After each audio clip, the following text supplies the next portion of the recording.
Gender is the psychological aspects of being male or female. Cultural expectations, personality development, and one's sense of identity are all affected by the concept of gender. To understand gender stereotypes, we must know the difference between gender roles and gender typing. Gender roles are a culture's expectations for behaviors of a person who is perceived as either male or female.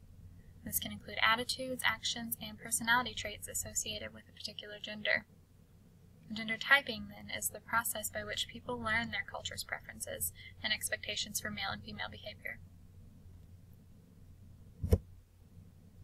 Although initial cross-cultural studies suggested that cultural differences had little to no effect on gender roles, recent studies suggest that they do.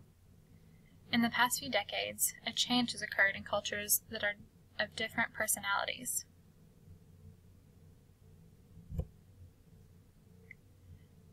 Individualistic cultures, such as the Netherlands, Germany, and England, stress independence and loose ties among individuals in society. These cultures, with higher standard of living, are becoming more non-traditional in regards to gender roles, especially for women in society, meaning that they have more working mothers and more stay-at-home dads than there was 50 years ago.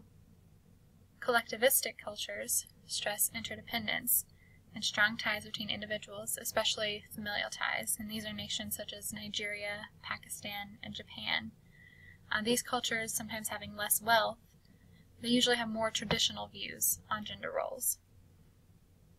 The U.S., though most people think of it as non-traditional, is actually somewhere in the middle on the spectrum, and I think this could be due to the large variation of subcultures that we have here in the U.S.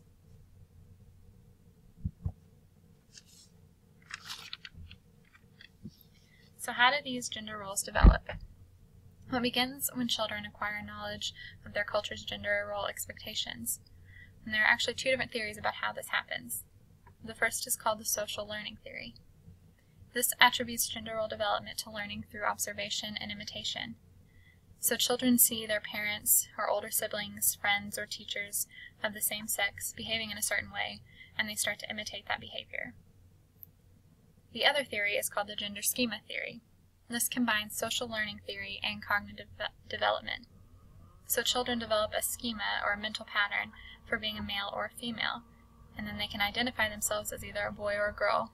They start to notice the differences in behavior between males and females, and then go on to imitate that. But somewhere down the road, these gender distinctions that we make as children turn into gender stereotypes. A gender stereotype is a concept about a male or female that assigns various characteristics to them on the basis of nothing other than being male or female. So some usual male stereotypes would be aggressiveness, logical thinking, decisiveness, being unemotional or insensitive, non-nurturing or impatient, and where the female stereotypes are usually the exact opposite, being illogical, changeable, emotional, sensitive, being nurturing, and patient. So you can notice that both sides have positive and negative characteristics. But accepting these stereotypes can lead to sexism. Even the positive ones, that can lead to benevolent sexism, which is a prejudice that's more socially acceptable, but it can still lead to men and women being treated unequally. So these stereotypes are embedded in our society and our culture, and while we've made great progress over the last 50 years, we still have a long way to go.